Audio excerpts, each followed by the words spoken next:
Will the Committee of Supply please come to order? This section of the Committee of Supply will now consider the estimates of the Department of Labor and Immigration.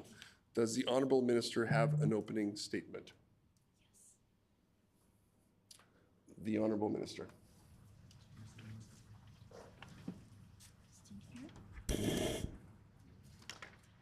Good afternoon. It is my honor to join you all today to discuss the Department of Labor and Immigration in the Committee of Supply. With me today are Deputy Minister Bernadette Proyne, Laura Morrison, Assistant Deputy Minister of Labor, Natalia Ginayduk, Director of Strategic Initiatives in the Immigration Division, and Todd Kalin, ADM of Divisional Administration, Finance, and Executive Financial Officer.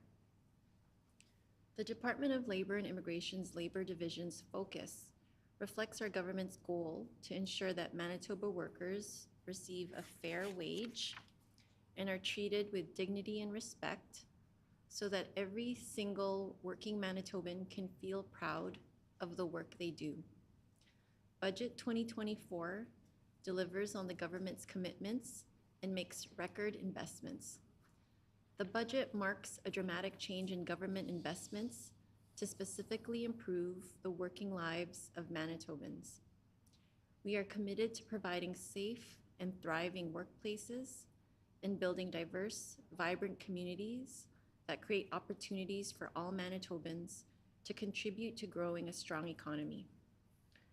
Our focus is on ensuring Manitobans have access to good jobs by making it easier for Manitobans to join a union. A good union job is a pathway to the middle class. We are banning replacement workers because no one should take workers' jobs when they are fighting for better pay, more respect, and dignity. We have also taken steps to ensure effective essential service agreements are in place prior to collective bargaining negotiations. We are providing additional resources to the Manitoba Labour Board to support this work. To improve workplace safety for all Manitobans, we are increasing enforcement capacity by hiring additional safety and health officers to conduct inspections and investigations, respond to tips and incidents, and work refusals and reprisals.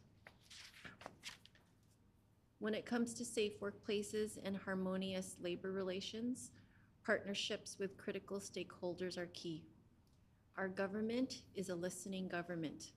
We have developed and solidified relationships across labor and employer groups, as well as with key stakeholders in the technical safety community. Continuous engagement is critical in ensuring effective legislation and processes for oversight in Manitoba's workplaces. To achieve this, we have already re-established the Ministers' Advisory Council on Workplace Safety and Health. While members opposite viewed workplace health and safety as red tape, our government wants every single Manitoban to go home safe at the end of their shift.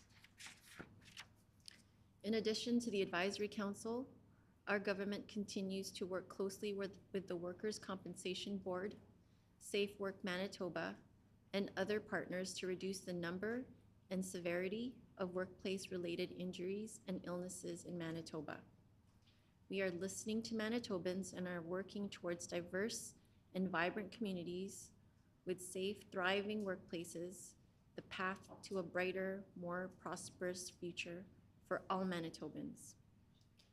The Immigration Division contributes to Manitoba's economic growth and strong communities through the Manitoba Provincial Nominee Program, or MPNP, and working with partners to promote the province as a destination of choice for international talent. The division administers the MPNP, an economic immigration program focused on the skills and talent needs of Manitoba's employers and communities. The division also supports the social and economic integration and career development of newcomers through settlement supports and coordinated immigrant labor market services.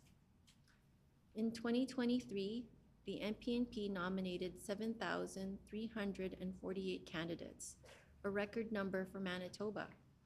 And while it was a record, it fell short of Manitoba's federal allocation of 9,500, losing out on skilled workers and their families. More than 2,152 skilled workers and their families were lost. I want to commend Immigration Division staff for their record-setting work despite being significantly under-resourced by the former government. I want to take a moment to put on the record the legacy of the members opposite in this respect. In 2023, over 16,000 letters of advice to apply were issued. You can find this in our report that was recently received on page 25.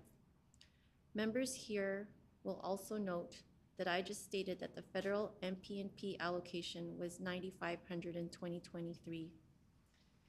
As an end result of the members opposite previous government, failed government, lack of resourcing, our department was only able to process 7,348 candidates.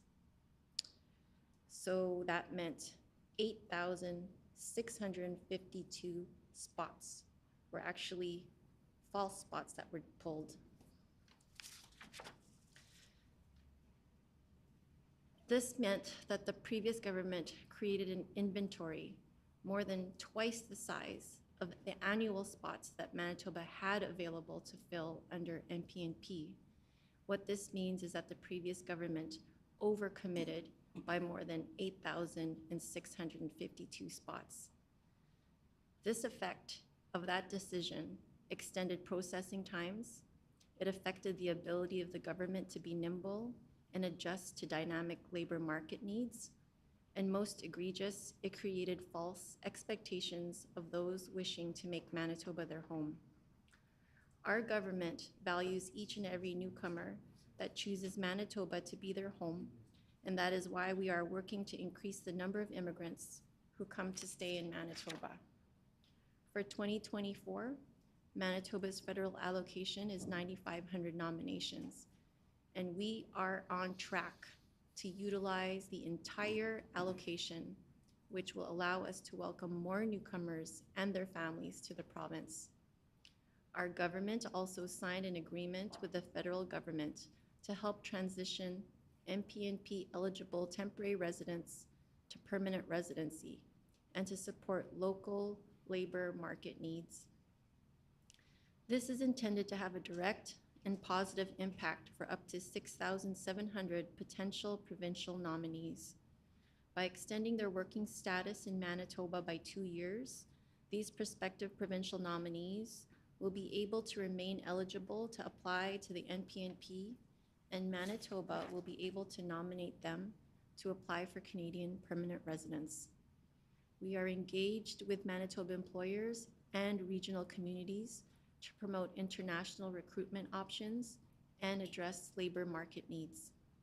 This work seeks to attract and retain skilled workers to address Manitoba's most pressing labor shortages, to grow our economy and revitalize communities. Through the Fair Registration Practices Office, or FRPO, we are working with Manitoba professions to streamline application processes, offer more flexible registration pathways, and remove unnecessary barriers, accreditation barriers, through new regulations. We are committed to building on progress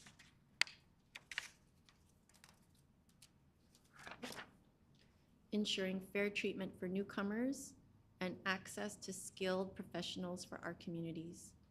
Manitoba has been the home of hope, as well as a safe and welcoming place for people coming to Canada.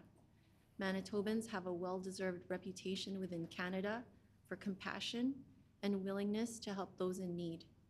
In collaboration with the federal government, we will continue to welcome those affected by war and conflict and seeking refuge in Manitoba. Thank you, and I look forward to a productive discussion regarding the department's budget. So I had 10 minutes? Yes. Wow.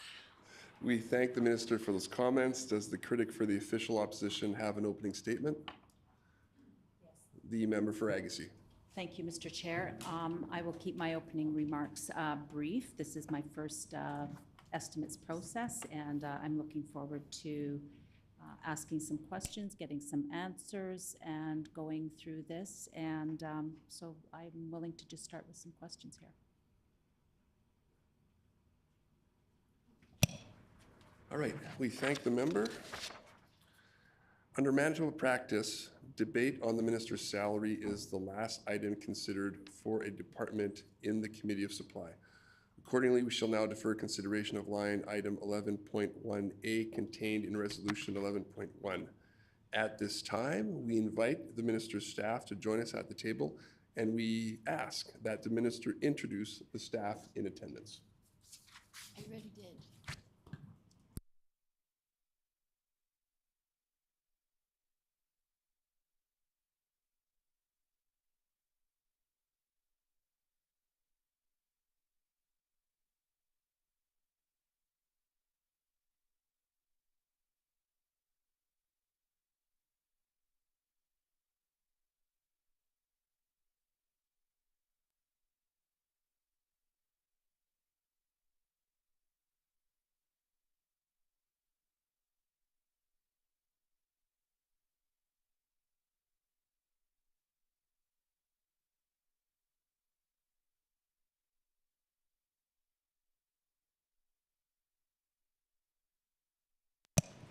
The Honorable Minister. With me today are Deputy Minister Bernadette Proyne, Laura Morrison, Assistant Deputy Minister of Labor, Natalia Guineyduc, Director of Strategic Initiatives in the Immigration Division, and Todd Callan, ADM of Divisional Administration, Finance, and Executive Financial Officer, Justine Brisebois, Director of Legislative and Policy Branch of the Labor Division, Alan Minkowicz, Special Assistant, and Carolina Stetcher, Director of Ministerial Affairs.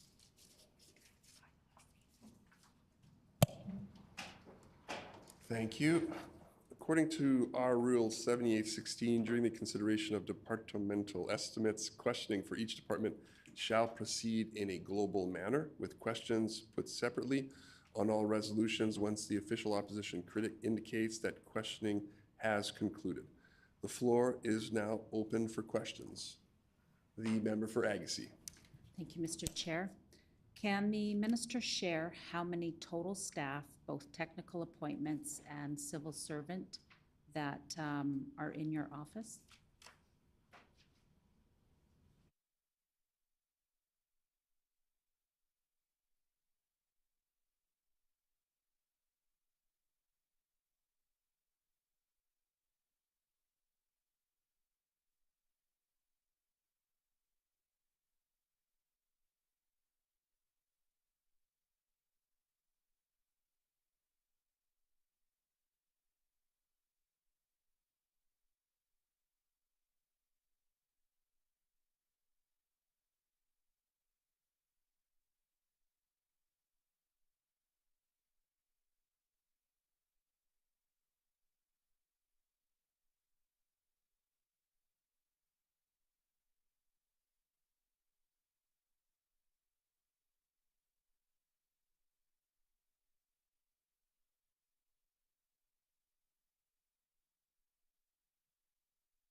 The Honorable Minister. I thank the member opposite for the question, and we have 6 political and civil servant staff in total in the minister's office.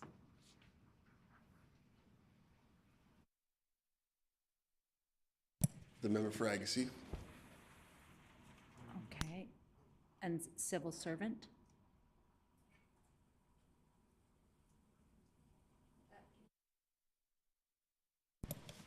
The Honorable Minister. So we have 6 in total for the minister's office, and that's 3 civil service staff and 3 political staff, so 6 in total. The member for Agassiz. Thank you.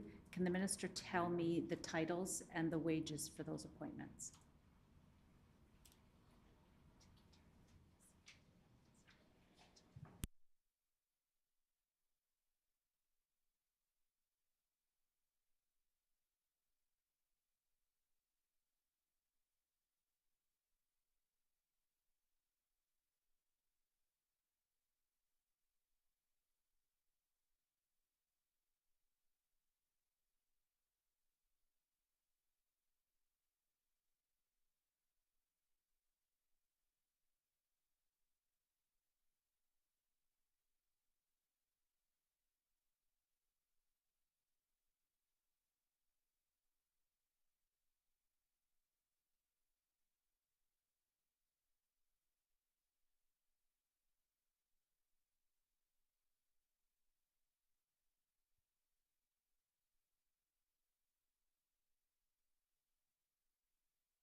The Honorable Minister. The annual salary total of the 6 staff in the minister's office is $386,461.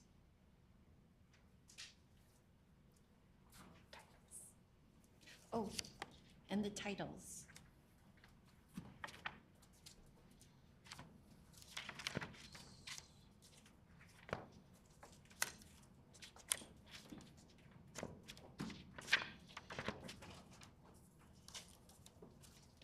Thank you. The six titles of the minister's staff include Director of Ministerial Affairs, Special Assistant to the Minister, Executive Assistant to the Minister, Administrative Assistant to the Minister, Administrative Correspondence Secretary, and a second Administrative Correspondence Secretary. Thanks.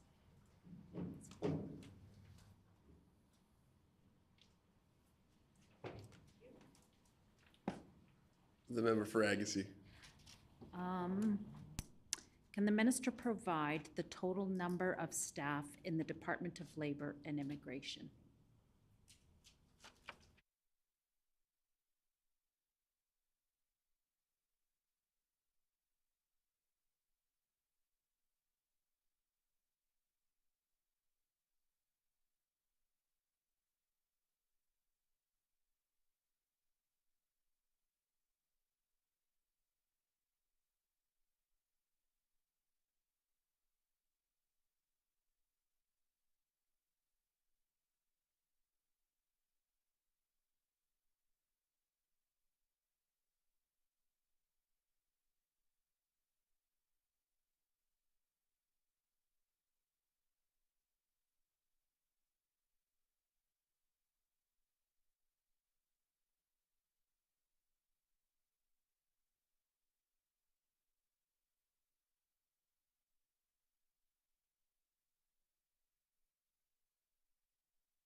The Honorable Minister.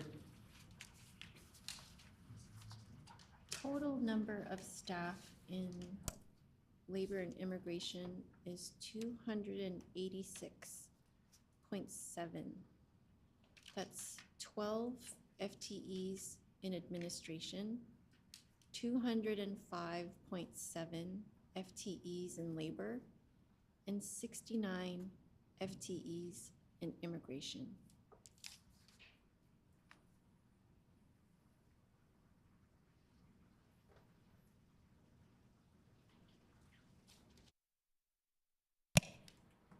The member for Agassiz. How many vacancies does the MP&P office currently have?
The Honorable Minister.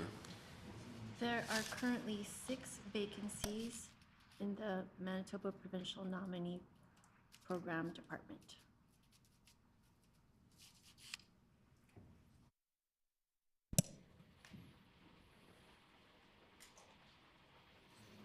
The member for Agassiz. Can the minister tell us the total number of EOI spaces that were allocated from the federal government for the calendar year 2024?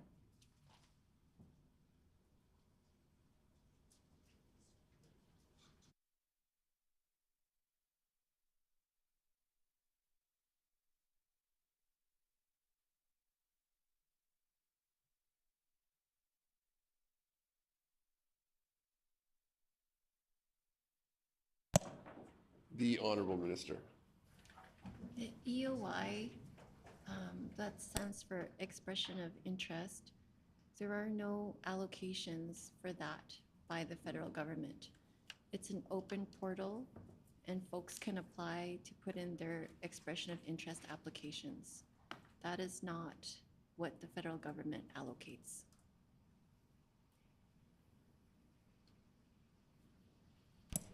The member for Agassiz. Thank you, Mr. Chair. Can the minister tell us how many EOI letters in total have been issued?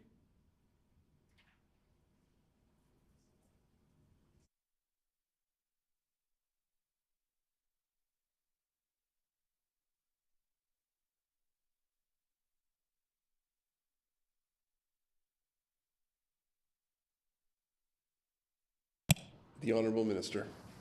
I'd like to ask the member for Agassiz for clarification. We do not send out EOI letters to applicants. We do send out letters of advice to apply to applicants, and I'm just guessing that maybe that is what the member for Agassiz is referring to in her question, but I would like to get clarification.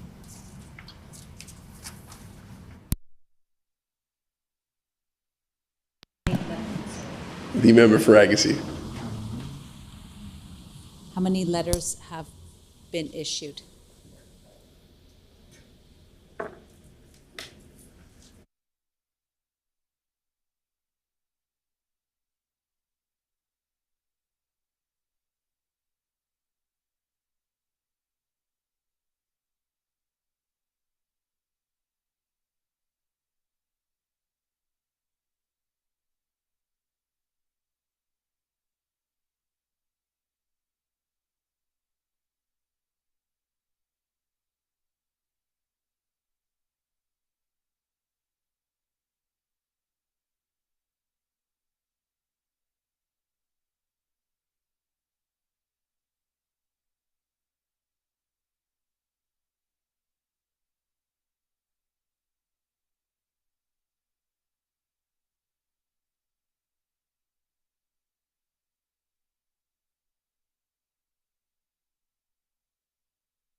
The Honorable Minister.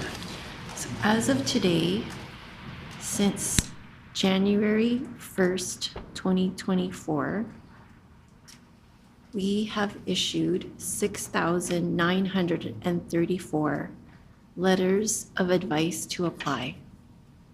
That's LAAs.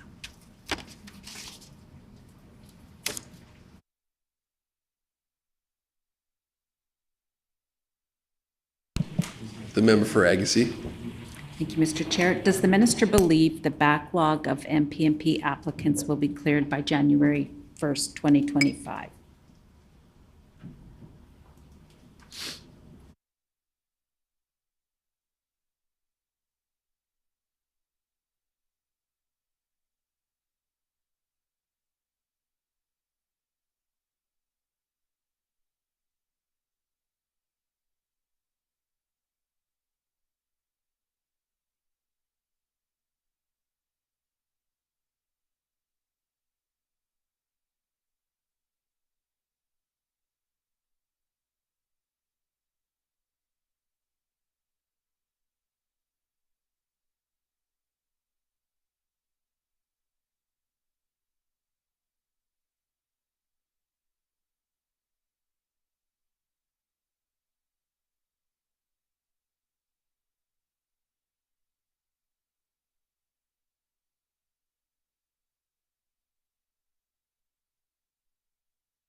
I'm going to have to The get, Honorable Minister.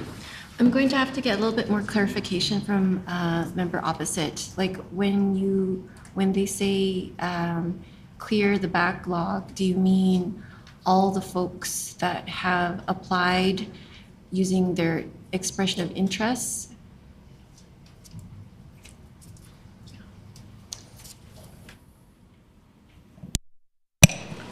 The member for Agassiz. Those that have an MPMP application in the queue?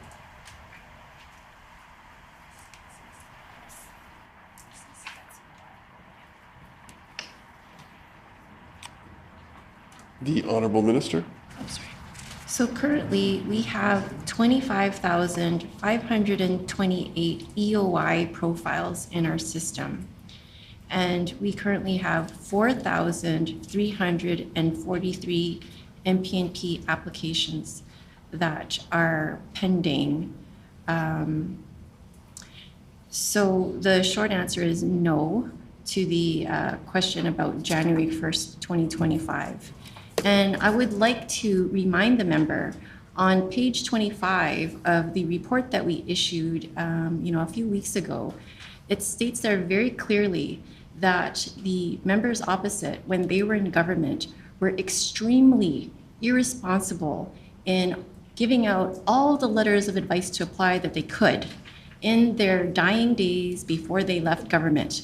There were thousands of applications, even though there weren't any spots for these folks. In fact, it was something like over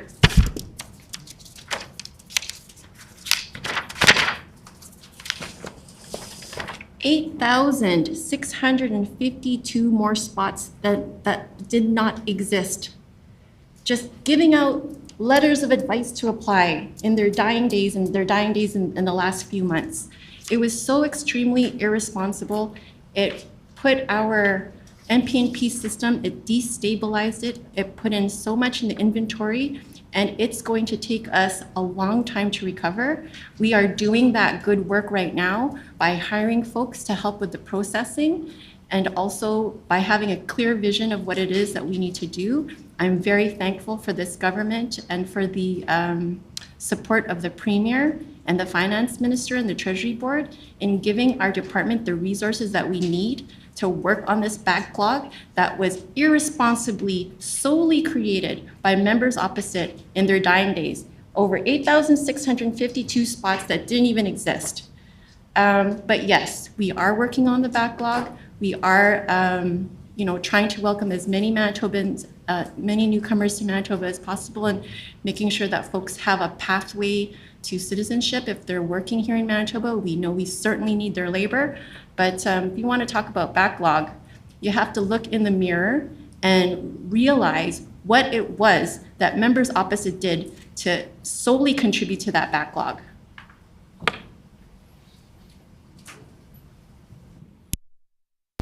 The member for Magacy. What specific industry sectors and occupations will be given priority in future draws?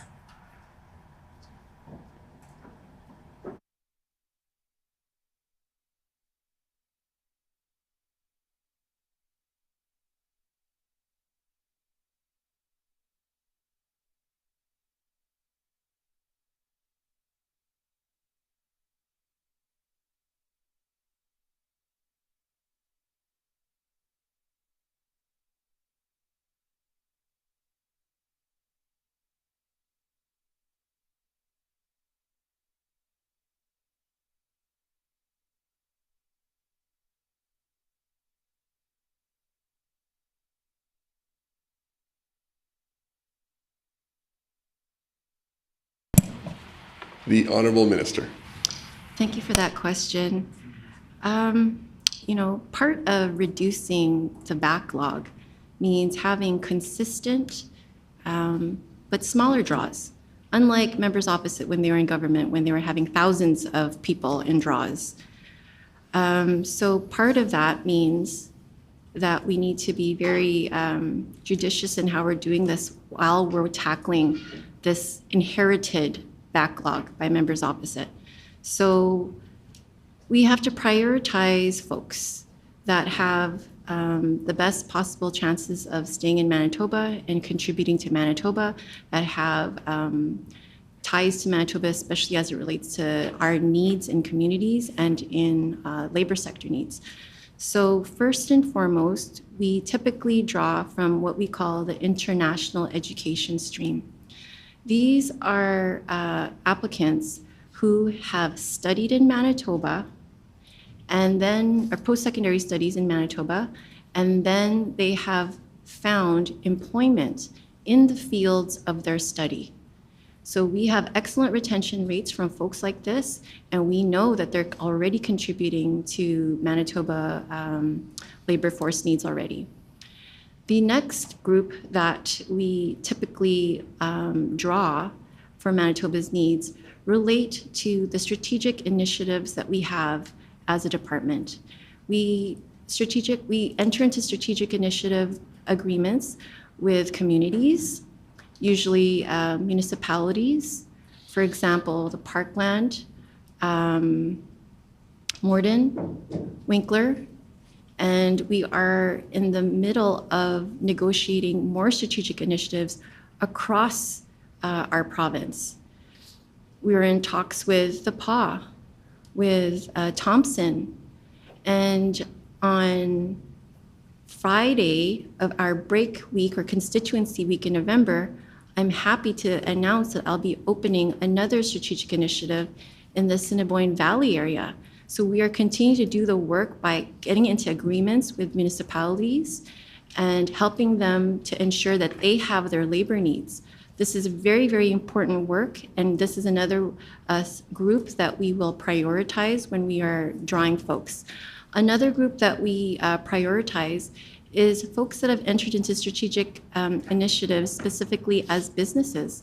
So the member opposite will know High Life quite well, being from their constituency.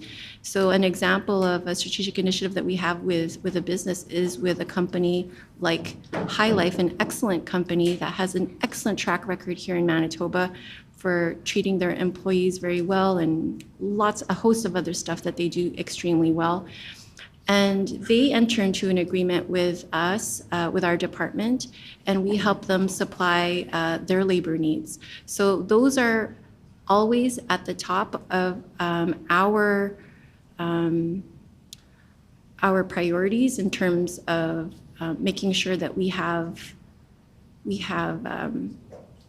enough nominations and that we prioritize those nominations for our strategic initiatives and for international education stream. The member for Agassiz. Thank you, Mr. Chair. How are draw dates determined, and is there any consistency to those dates or draws?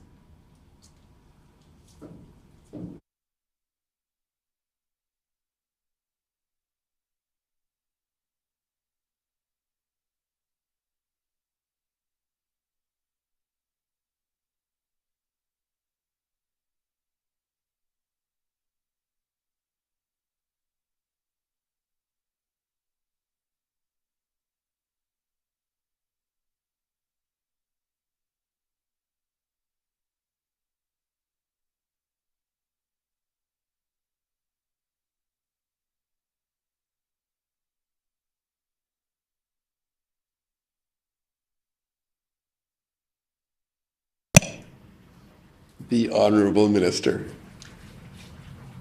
The department engages in bi-weekly draws every month as a practice.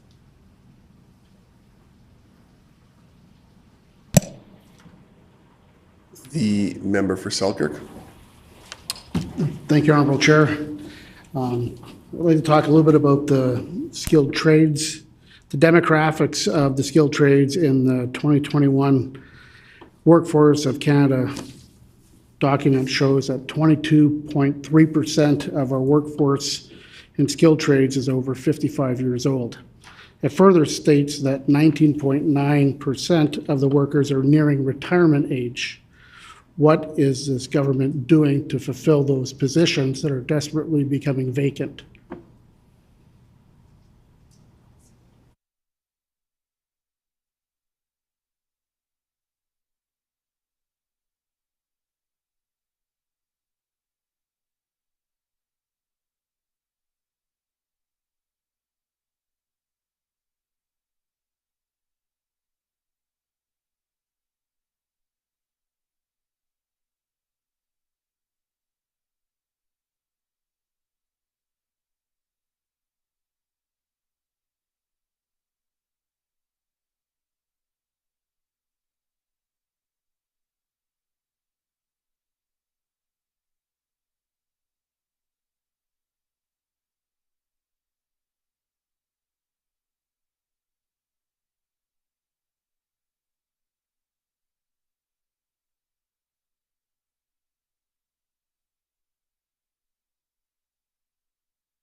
The Honorable Minister. Thank you for that question. Specific draws for skilled workers happened in May of 2024, but they are included, skilled workers are included in every draw through the strategic initiatives and skilled workers overseas. In terms of your question regarding workforce development, that's best suited for the Economic Development, Industry and Trade Department.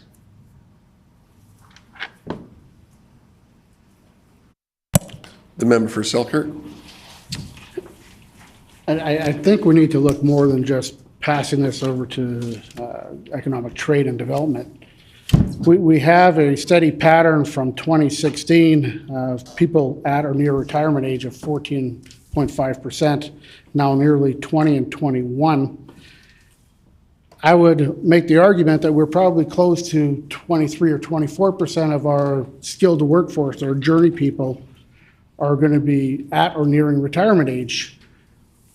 We're going to have a tremendous void in our tradespeople. We're going to have a tremendous void in our economy. We're going to have a tremendous void in getting projects done on a timely basis.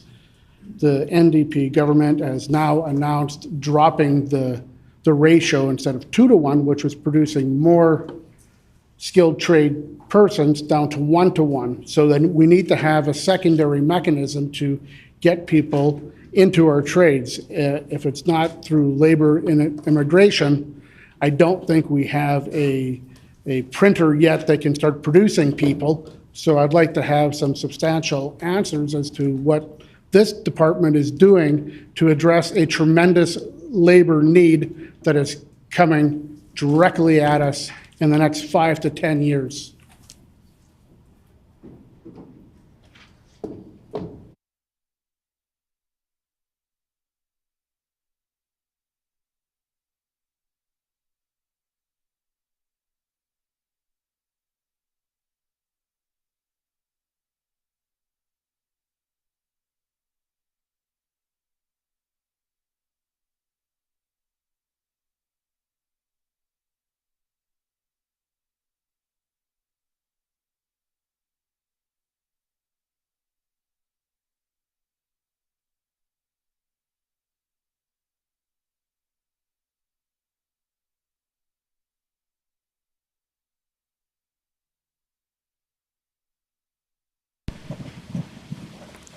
The Honorable Minister.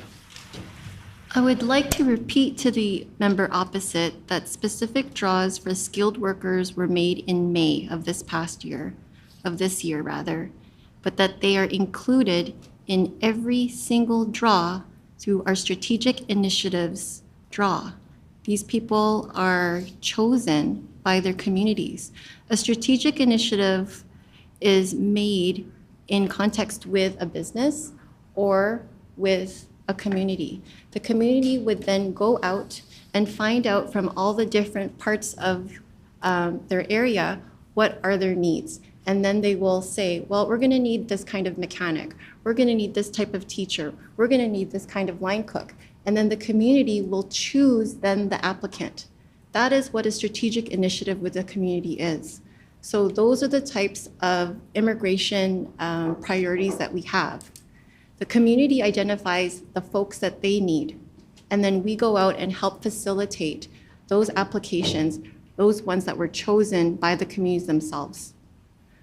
Another way to do this is through a business. When a business says and enters into an agreement with us through a strategic initiative, they're saying how many folks that they're going to need in that way, and then our department will help to facilitate those types of folks that they've identified. And that's what our department does. In general, we know that there are going to be very serious labor shortages, especially, they're here already, but impending in the future, especially as it relates to the construction sector. So many different types of jobs there, as well as the health sector, so many different types of jobs there. And we will regularly pull from those streams when we have those types of applicants in our pool. But in terms of workforce development, that is not the role of my of our department. That is in another department's responsibility.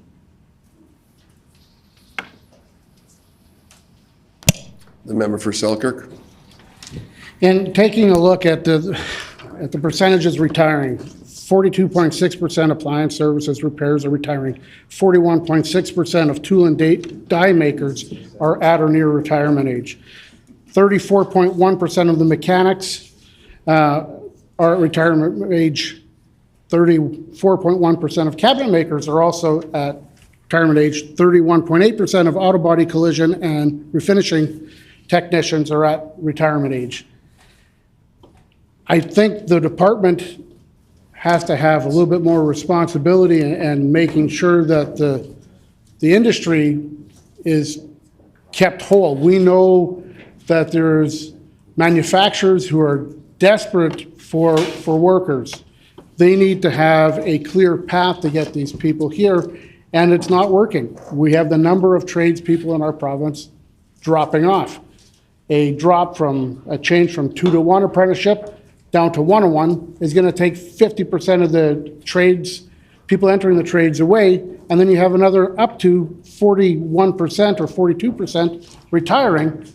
We are decimating our trades. What can this department do to fix that?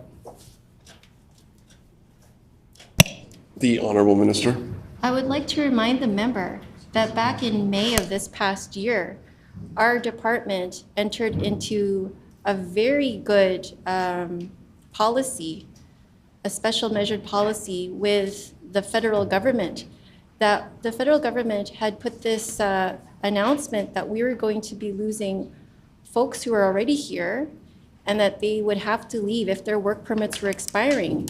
That was up to 6,700 people that were going to be leaving Manitoba. Those were workers that the federal government were saying, well, your time's up, time to go. And in response to the needs of communities, in response to the needs of businesses, in response to the needs of these hopeful applicants, we entered into discussion from February 15th until we heard back on May 10th that we were able to have a special measure to retain over 6,700 workers here in Manitoba who otherwise would have had to leave before the end of 2024. And then when further discussions that we were able to engage in over the rest of the summer, we were even able to extend that not just for folks with postgraduate work permits that were expiring, but for many folks that were already here. So those people were retained in Manitoba through a very special policy measure that we were the only province to be able to negotiate to date with the government. And like I said, maybe with the help of our Economic Development, Industry and Trade Minister, those 6,700 workers or more could be put on a path to all the different types of labor shortages that we're experiencing here in Manitoba. So I certainly believe that our immigration department is pulling its share in trying to make sure that we have people here, that we are keeping and trying to retain the folks that we are choosing to be here, unlike members opposite who under their watch saw the highest out-migration rates our province has ever seen. Thank you. The member for Selkirk. Thank you, Honourable Chair. In your opening remarks, you had mentioned how the PCs disregarded the safety of employees. I hope the member is aware that the safety of all employees in our province is legislated by government. Every organization is required to have a work-safe policy. There are several organizations out there, the Construction Safety Association of Manitoba, Safe Work Manitoba, Sales and Service Safety Association, Manitoba Heavy Construction, RPM Trucking Industry, and the list goes on and on and on. Were you saying in your beginning statement that companies are not required to follow a safety protocol, or are you aware that it is legislated by this government that there has to be a safety program in place?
The Honorable Minister.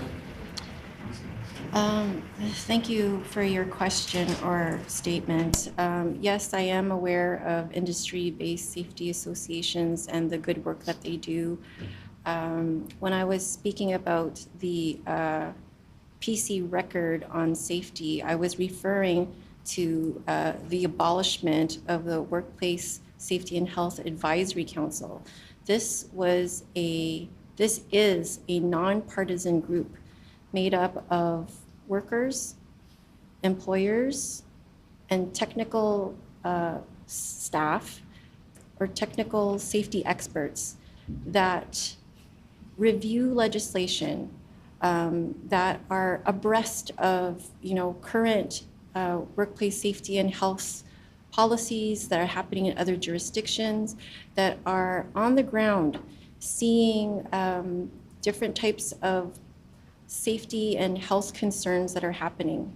Things are not static in the workplace safety and health world.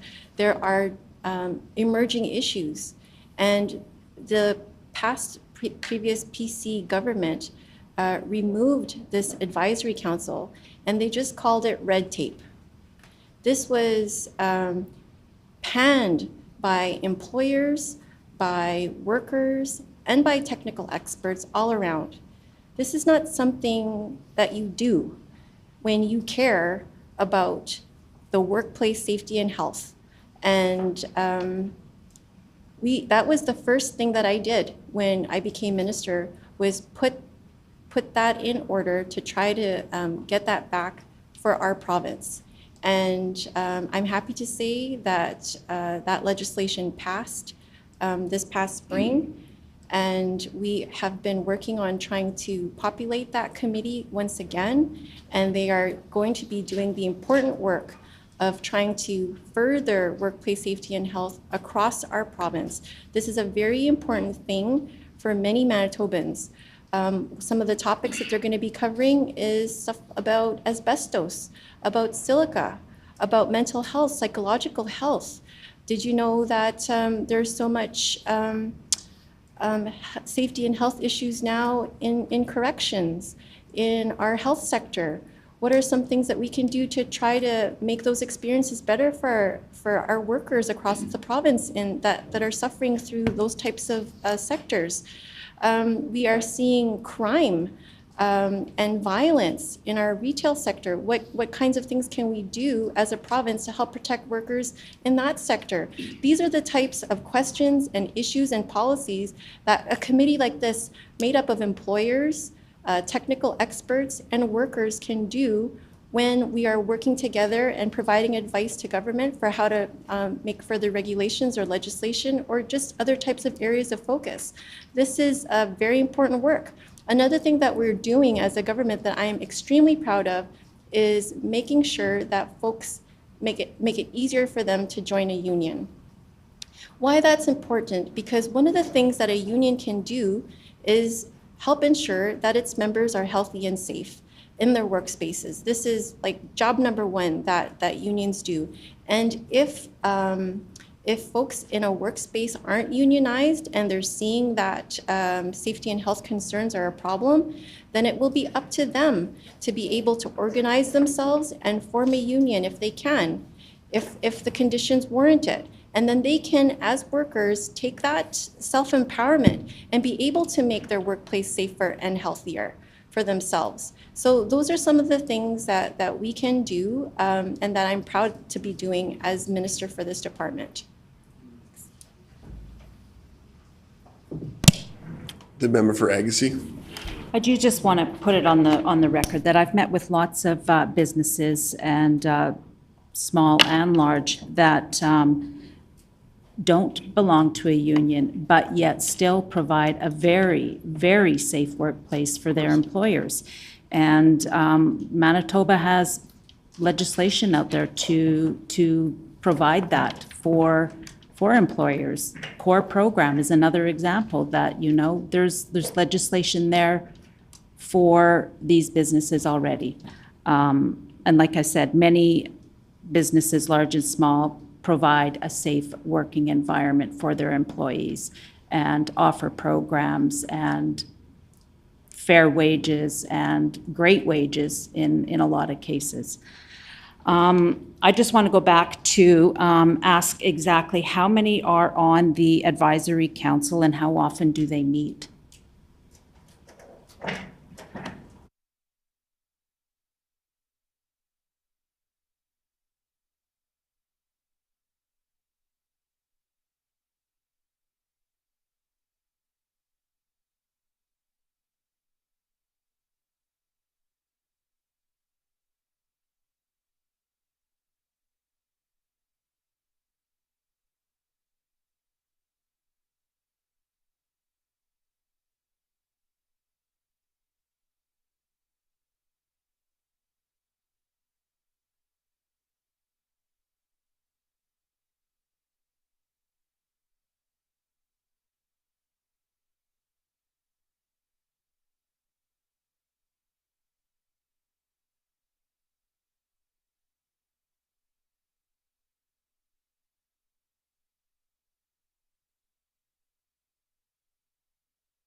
The Honorable Minister.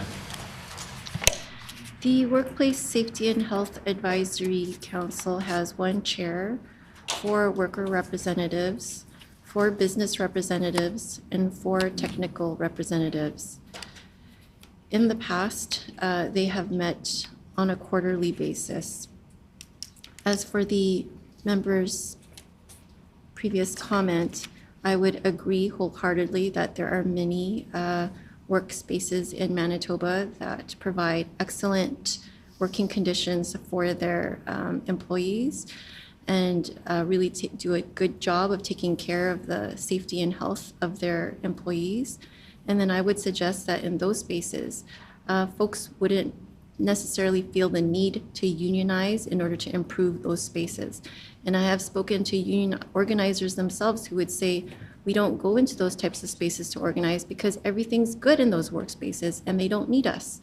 So it's not just that, the government is here to try to make every single space be unionized. It's to empower workers themselves to be able to do that when they need to, where they need to. Government can't be everywhere all the time, and it's up to workers that see that need to organize and to unionize that will do so. It's okay. The member for Agassiz. Thank you, Mr. Chair. Can you share a little bit more about what does the advisory council report on? Who do they report to? And has this always been standard practice?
The Honorable Minister.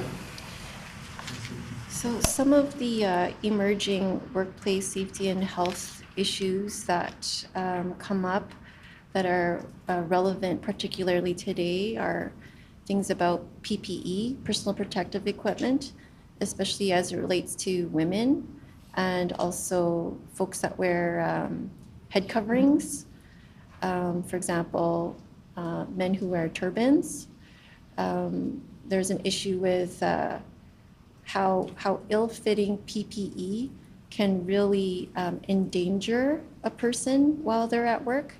I remember meeting women electricians who worked for BC Hydro, how they recounted climbing up those hydro poles, and they had these gloves that didn't fit them properly because they're not made for a woman's physio, I don't know what the word is, physiojomy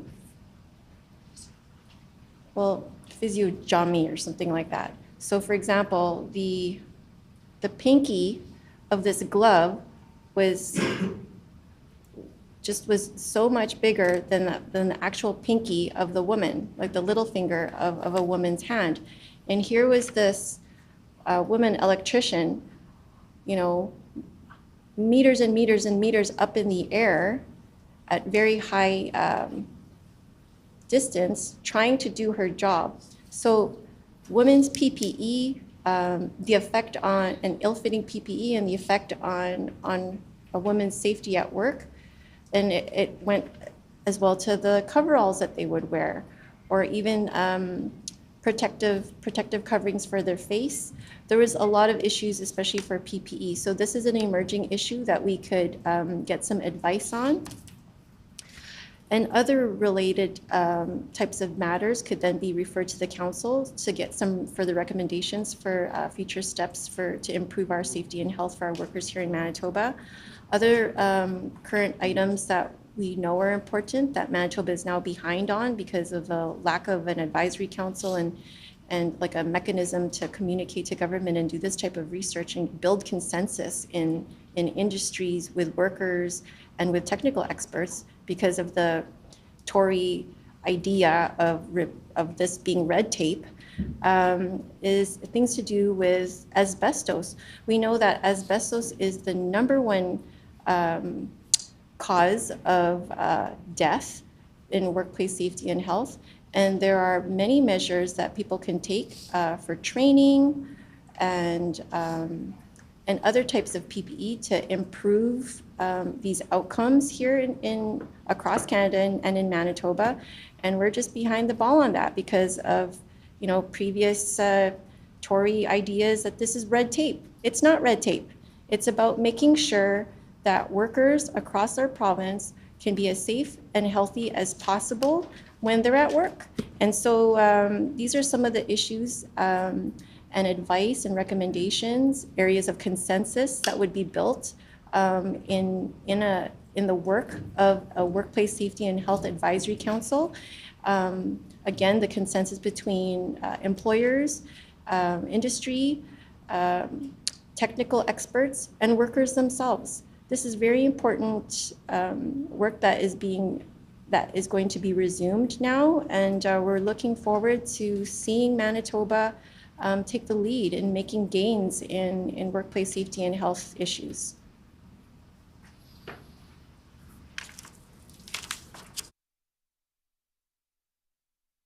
The member for Agassiz. So creating a safer, healthier community under your mandate or legislation. Can you tell me how the department is going to promote operational efficiencies and enhance the productivity while streamlining regulatory and administrative processes?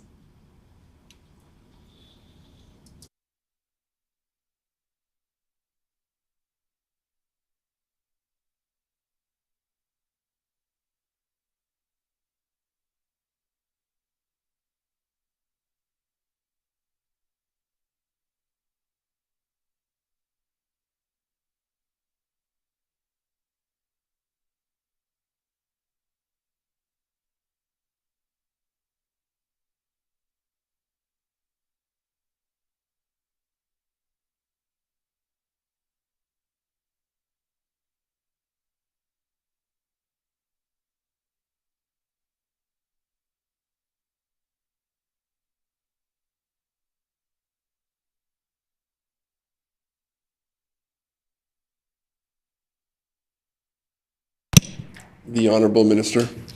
I find this question particularly galling, given the fact that there wasn't even a standalone Labor and Immigration Department for almost 7 years of the previous government's existence. When I first came to the department to visit them, I think it was probably in October or November, there were hardly any lights on. There were empty stalls. You could see the response time to complaints for employment standards violations or workplace safety and health were months and months long. So that's if somebody had already complained, not even a proactive investigation that would be happening. So before you can, decide to cut or whatever, you have to do an evaluation of what is here, who is here, and really talk to folks about their experiences. I was up north in Thompson over, I can't remember which month this was, but just recently, in the last 3 months at least, and there's only one workplace safety and health officer there, and he covers such a huge geographic region. These people do a lot of good work. Anyways, so I'm not sure what the member is trying to say that I need to, the first step is to really appreciate the workers for what they're doing here for our department on behalf of their efforts to really improve workplace safety and health and making sure that workers have the protections and rights that they deserve. And I believe that our staff and our department have gone above and beyond, given, the cuts to their departments over the years with this previous Tory government. It really was nothing to,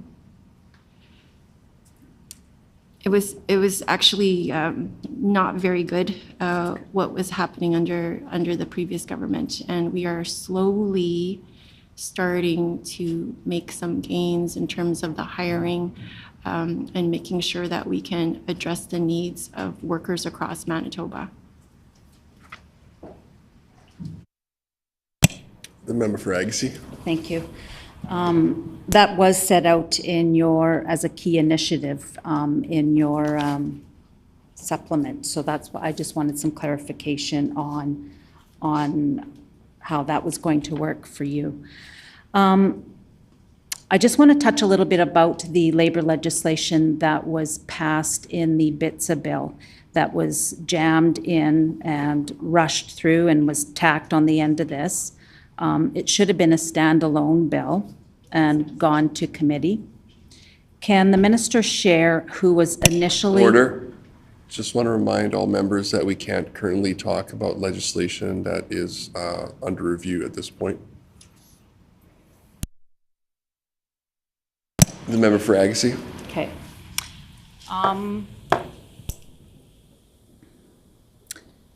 Moving along. The federal immigration minister confirmed that federal officials met with their provincial counterparts about provinces taking in more asylum seekers to ease pressures in Ontario and Quebec. Under a proportional system, Manitoba would receive 8,490 asylum claims. Can the minister confirm if Manitoba will be receiving any additional asylum claims?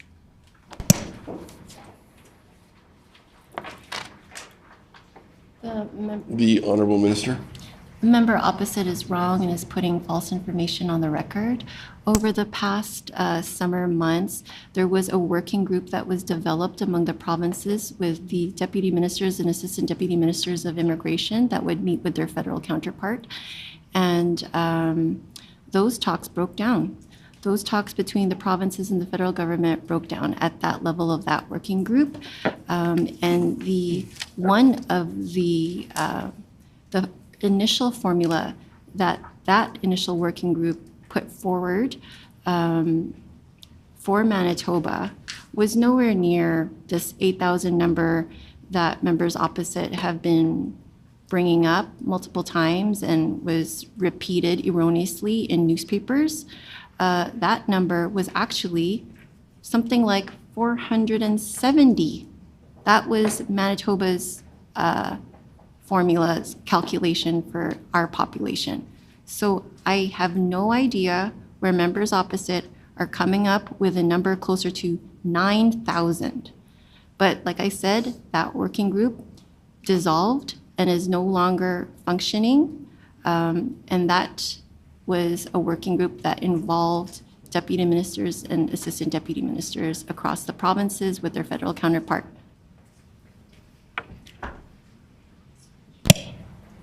I just want to remember all members, including the minister, that we have to be careful with wording around misinformation or anything that's related to anything that's like lying or of that nature.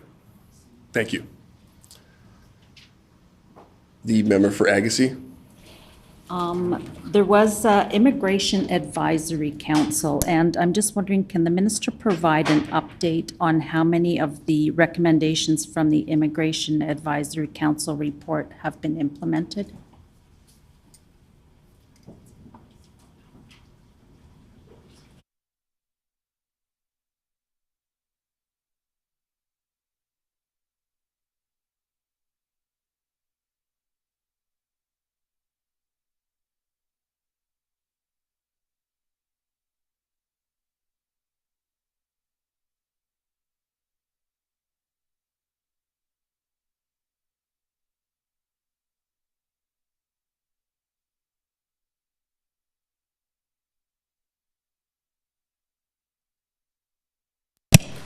The Honorable Minister. The initial Immigration Advisory Council did have some recommendations. A lot of them were value statements, like we should have, Manitoba should encourage more rural immigration. Manitoba should focus on our business investor stream. So a lot of those types of, recommendations were more like priorities that Manitoba should have. There were some which we are in agreement with. There were some specific recommendations, especially as I recall for the business investor stream, that we were wholeheartedly in support of.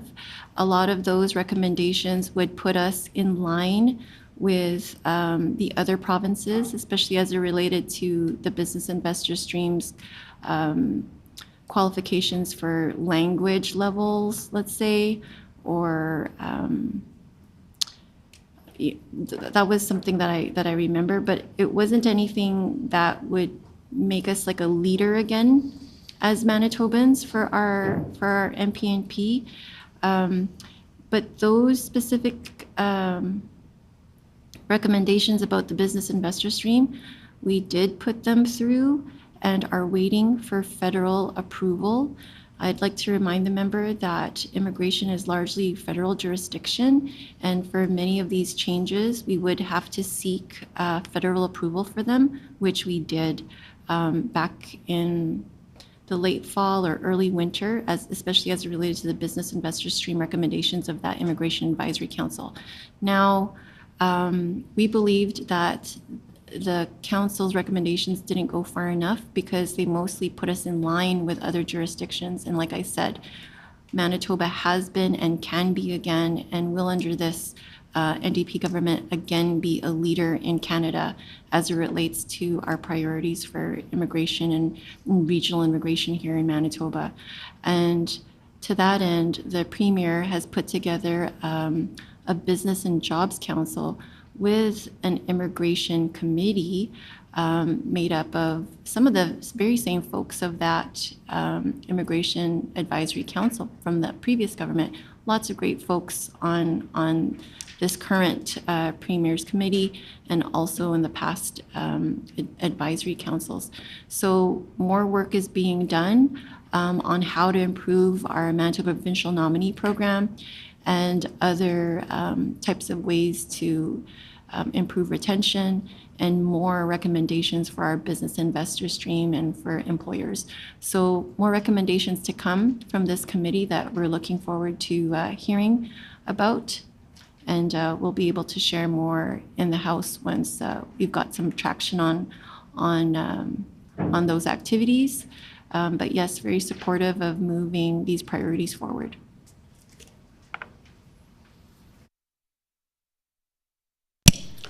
The member for Agassiz. So according to the FAQ on the Immigrate Manitoba website, individuals whose work permits expire in 2025 are not eligible to apply for a support letter from Manitoba. Can the minister explain why this is the case? If an individual's work permit expires on December 31st of 2024, they're eligible, but not in January of 2025. The Honourable Minister. Again, I'd like to remind the member that most of, if not all of the jurisdiction of immigration is a federal jurisdiction. We can only carve out, certain rights and responsibilities for the Manitoba Provincial Nominee Program as an economic immigration measure specifically for our province. But jurisdiction for immigration lies with the federal government. We brought forward because of our concerns about folks having to leave at the end of 2024 when they had very, very little notice. The first communications for these folks was at the end of December 2023, and then again in the beginning of January 2024, that if their work permits were going to be expiring in 2024, and some of them as early as March, they would have to leave. And we felt that, after talking to these applicants, after speaking to employers, after speaking to many communities, very concerned about this very, very abrupt news. The rules changed abruptly. The federal government changed these rules very abruptly for this cohort. And we felt that it was important to give these people time to be able to adjust. Now, folks whose work permits are expiring in 2025, back in 2023 of December, they knew that their work permits were expiring in 2025. They can still make certain types of moves in order to try to organize their lives and to try to make the certain types of applications. Whereas this cohort, they had no idea that this was coming. So we can't do everything for everybody. Again, this is a federal government jurisdiction, but we pride ourselves in doing our best to be a listening government, and we will continue to do that for applicants, especially for municipal leaders, especially for business leaders, to hear about what their concerns are. And if this proves to be an issue, then we would be open to that conversation about where this would lead. But again, immigration is a federal jurisdiction, and it is highly unlikely, I would say, but not impossible, but unlikely that the federal government at this point would acquiesce to certain types of concerns like this because of their determination to reduce the number of temporary residents across Canada. Like I said, we're always willing to listen and to advocate for Manitobans. That's my job. That's our job as government, is to represent the good people of Manitoba right here in this legislature, day in and day out, 365 days a year. So if and when we would need to do so, then we would try to advocate for these folks. But at this time, I haven't actually been approached by municipal leaders or by community members or by employers to extend work permits for 2025 expiries.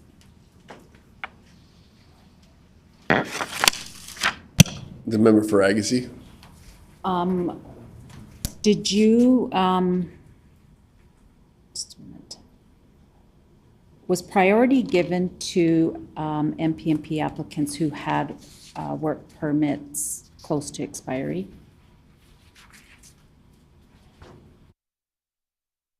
The Honorable Minister.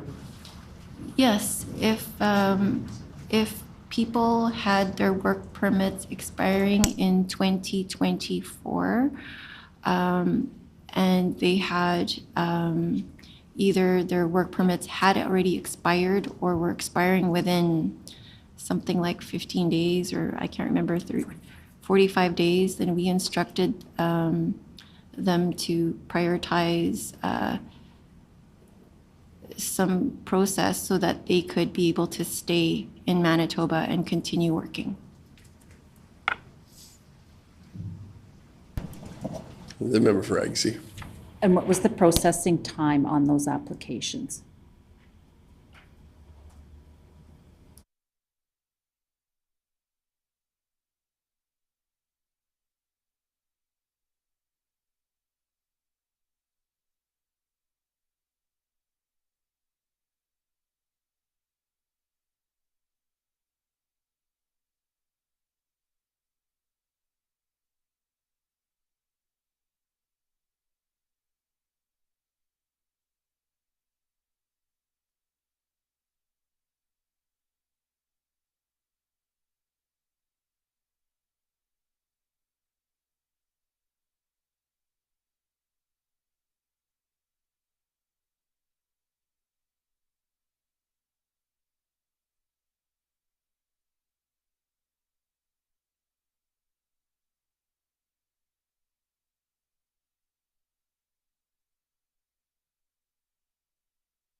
The Honorable Minister. The department advises me that processing times ran from 2 weeks to 2 months, depending on the complexity of the application. The member for Agassiz. Are there any applications in the queue yet?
The Honorable Minister.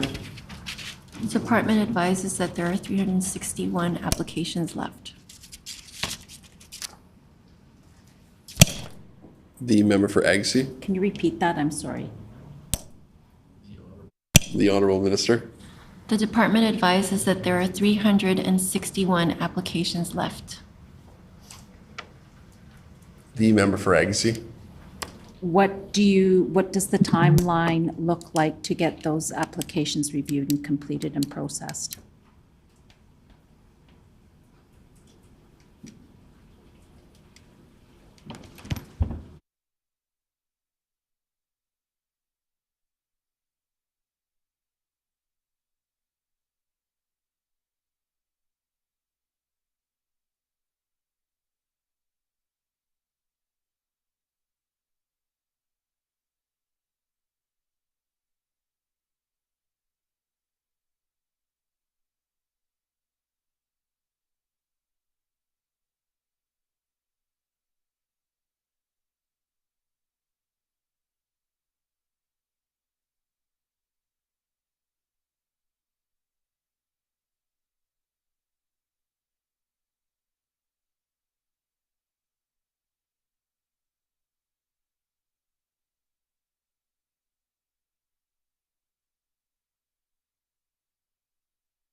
The Honorable Minister. The department anticipates that these applications will be finalized in the next 60 days.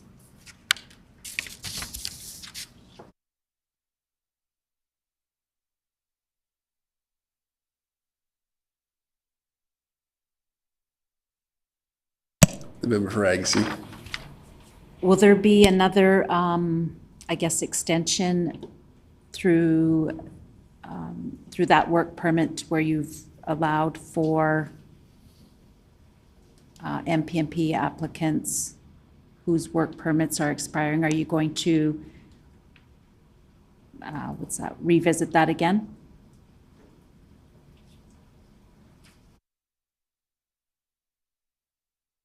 The Honorable Minister. We are not planning to do so at this time.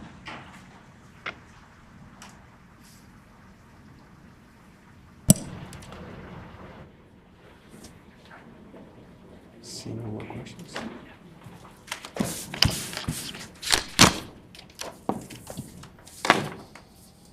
Just the highlighted part. Hearing no further questions, we will now proceed to considerations of the resolutions relevant to this department. I will now call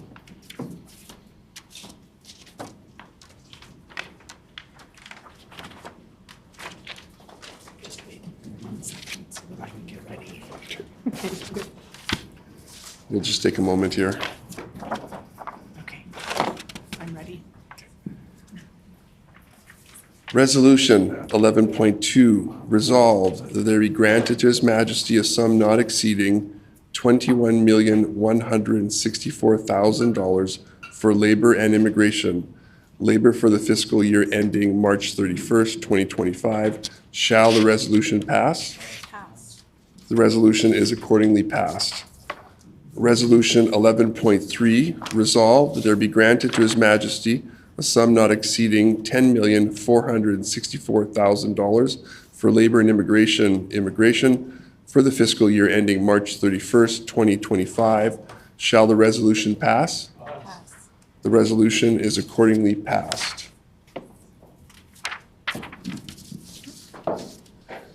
The last item to be considered for the estimates of this department is item 11.1A, the minister's salary contained in resolution 11.1. At this point, we request that the minister's staff leave the table for the consideration of this last item. So let me just wait.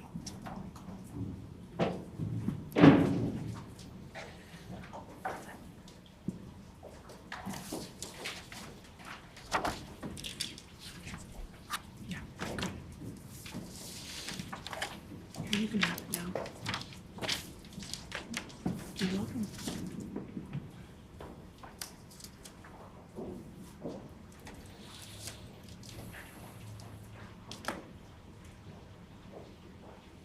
Okay. The floor is open for questions. Seeing no questions, resolve that Resolution 11.1, sorry. Resolve that there be granted to His Majesty a sum not exceeding $1,323,000 for labor and immigration administration for the fiscal year ending March 31st, 2025.